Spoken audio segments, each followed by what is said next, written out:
I've got a kind of a mundane question to ask you. It is, how would you describe the American dream? What are the component parts of the American dream? Anybody? Come on, don't be shy. It's me up here. A home? Freedom. Loving family. Education. Maybe plenty of food. Maybe enough income to save a little bit, put a little back. Maybe even a retirement fund. In a perfect world, a little time to travel the world in your later years. Folks set out often to acquire those things and think they're going to find happiness right there on the cul-de-sac in their house with a washer and dryer inside the place. And they'll be living the dream. Yet how many times do you hear about people who get all of that and they're still not happy? When plan A fails to deliver their happiness, a lot of folks get back on that treadmill and try to find satisfaction with a bigger plan A bigger house, a nicer neighborhood, a better car, more exotic food, more money, or a yacht. Yeah, wouldn't a yacht be really nice? I mean, wouldn't a yacht just complete your life if you could just have that yacht? But our stuff never brings happiness, does it? If you've learned this lesson the hard way, that's okay. You're not alone. Most of us struggle with what it means to find happiness. Most of us, if we're honest, will admit to having circled the cul-de-sac like we were circling the drain at times.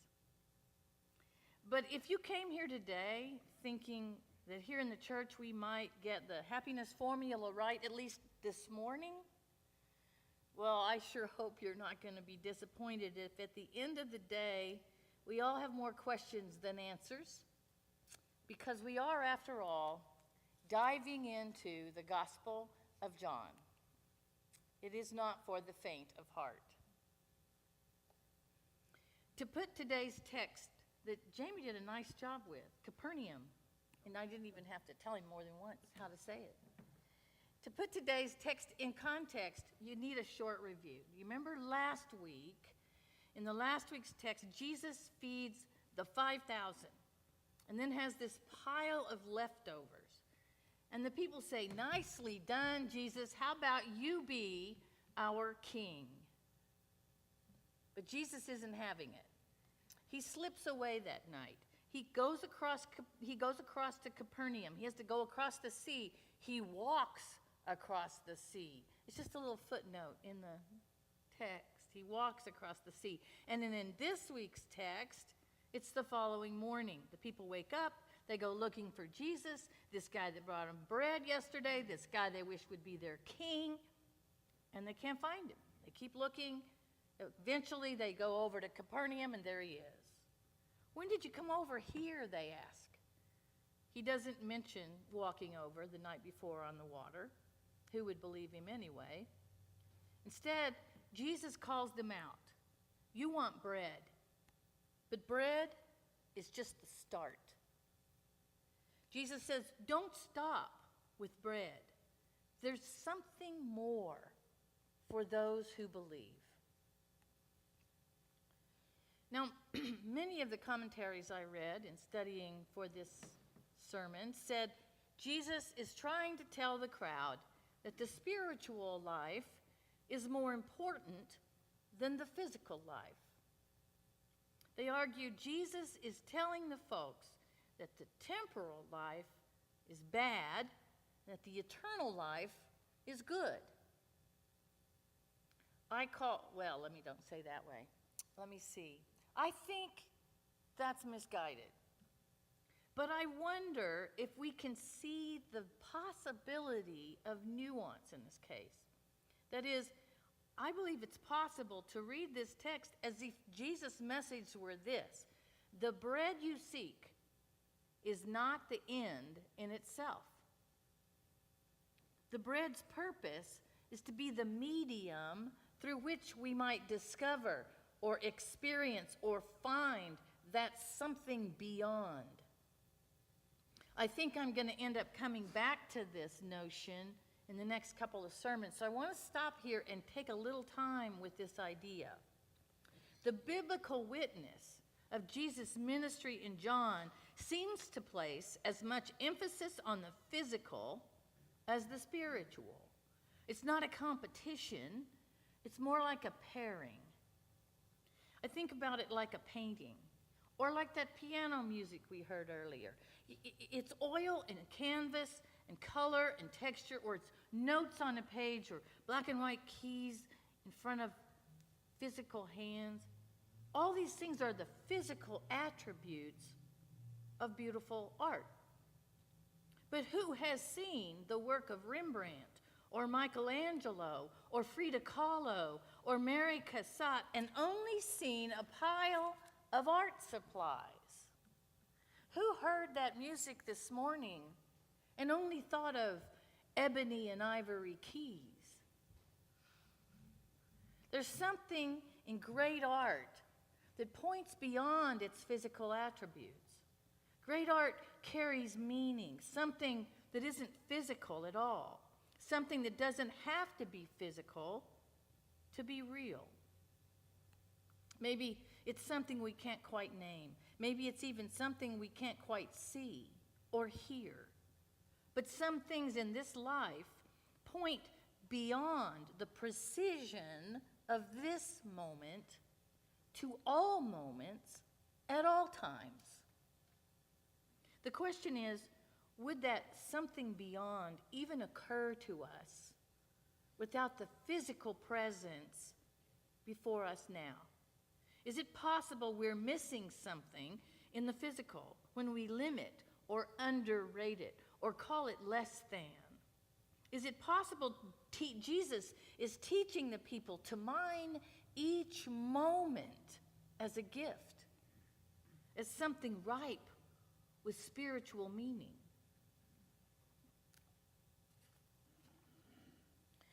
Thich Nhat Hanh is a world-renowned Vietnamese Buddhist monk and a peace activist. He put it this way in a poem: "When I hold a piece of bread, I look at it. Sometimes I smile at it. The piece of bread is an ambassador of the cosmos, offering nourishment and support. Looking deeply into the piece of bread, I see the sunshine, the clouds, and the great earth. Without the sunshine, no wheat can grow. Without the clouds, there's no rain for the wheat to grow. Without the great earth, nothing can grow. That's why the piece of bread I hold in my hand is a wonder of life. It is there for all of us." It strikes me as unhealthy and unbiblical to create a dichotomy between the body as the bad stuff and the spirit as the good stuff. This detail is important because our understanding of body-spirit dynamics informs how we treat our bodies and how we treat the bodies of other people in our world. Jesus makes such a big deal of feeding the hungry, clothing the naked, visiting those in prison. Such a big deal that what we do to the least of these bodies, we do to Jesus, the body. If only the next experience, or that which is beyond, matters, if only the spiritual is important, then why not just end this and get on with that? So I want to spend a little time just thinking carefully about the both and nature of this bread we eat. To feed us today, and the bread of life to which it points, the bread of life that will never, Jesus says, leave us hungry. Because it seems to me plausible that Jesus isn't scolding the people for needing or wanting bread. That's a natural need. But for getting stuck there, for thinking only of that, for missing what Paul Harvey used to call the rest of the story. It seems plausible Jesus is saying that bread serves its fullest purpose as a medium through which we experience the divine. Those of you who are particularly fond of Arnie's garlic bread may have no trouble at all believing bread can be a gateway to something beyond. So back to the text. When Jesus points out that people are stuck on the physical property of bread, they whip out their history books. Our ancestors received manna in the wilderness, bread of heaven. Go ahead, do that again. It wasn't just one meal. We know what you mean, Jesus. It was manna for the whole time they were in the desert. Those were the days. Let's do it again. Jesus recognizes the people wanting bread for the sake of bread again, missing the message of God's providence and care, missing that it wasn't even Moses who gave the bread, it was God who gave, and now God who gives the true bread from heaven, the bread that gives life to the world. God gave, God gives, the text said. Interesting tense. Then, now, always. Giving is both now and eternal, always present if we're open to receiving it. God gave, God gives the true bread from heaven. Well, then Jesus gets to the big shocker. I am the bread of life.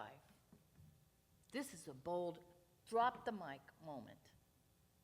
I am the bread of life. It's the first of 7 I am statements that Jesus makes in John's gospel.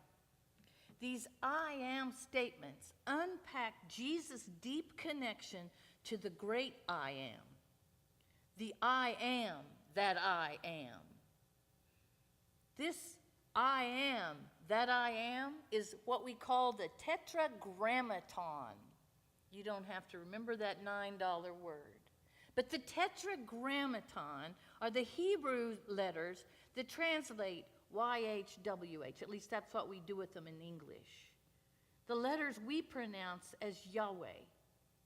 Of course, the Jewish people would not pronounce them or even spell them. They would substitute the word Lord in honor of God, but they would not use God's name. And now, kind of as an aside, this is what that commandment is all about.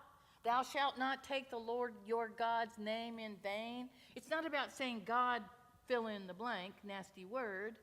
It's about using that word, that tetragrammaton, Yahweh, speaking it as if you had the right to call God by God's first name.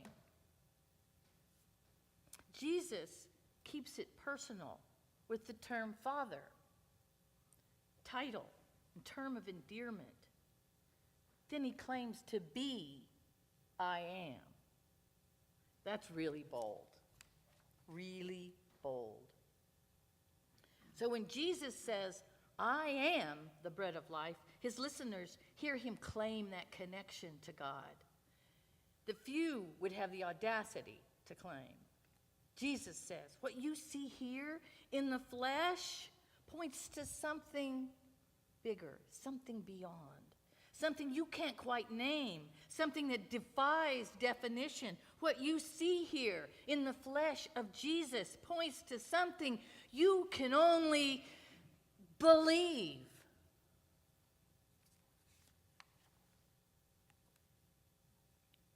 Beck Weathers was found dead on Mount Everest in May of 1996. You might have heard his story. He died in an unexpected storm that killed other climbers. Beck's was the first death reported after 18 climbers were trapped high on a mountain by the storm. 2 different climbers reported his death. Each one radioed down the tragic news when they found his body. Beck didn't make it. Dr. Ken Kamler, who was traveling with the National Geographic video team, heard the news from one of the base camps. Having experienced the storm at a lower altitude, Kamler already knew the climbers would need medical attention for things like frostbite and altitude sickness as soon as they arrived in camp. So he set up a triage tent in preparation. Beck would later report that he actually heard the climbers' radio news of his death. Unable to even blink to show them a sign of life, he lay there helplessly as they continued their descent down the mountain without him. Feeling no pain, unable to move, he knew that if he wasn't dead, he was at least as good as dead. He knew a hypothermic human body cannot warm itself. Am I right? It takes an external source of heat to warm it back up. There was no such external source of heat on a mountain in a snowstorm. The storm continued to dump snow, and Beck realized this was it. He was going to die and freeze to death right there on the mountain. His desire to reach a mountain top would rob him of precious time with his family that all of a sudden he realized was the most important thing in his life. In a moment of lucidity, a rare moment when you're oxygen deprived, he thought about his family back home. He considered the ways he'd failed them in his pursuit for mountain climbing. He thought about how much he loved them, and he realized he wasn't ready to die. Beck said something came alive in him as he conjured their memory of his wife, his kids. It was a drive that motivated him to somehow, against all odds, against every scientific known reality of a human body, to get up out of the snow, to start moving, when he couldn't even blink his eyes before. By some miracle, his brain started to function, even oxygen deprived. It tuned in enough to help him think, let's see, the wind was behind me on the ascent, so I need to walk into the wind to find the camp. He could barely see, snow blowing everywhere. He stumbled, he crawled, he dug his way back until he saw what he called blue rocks. Turned out the blue rocks were the tents of the base camp. When Beck stumbled into the triage tent, his face was silver with frostbite. Dr. Kamler was astonished. Dr. Kamler had heard 2 reports Beck was dead. He wasn't just alive, but what he said to Dr. Kamler when he walked into the tent, "Hey, Doc, will you take my health insurance in here?"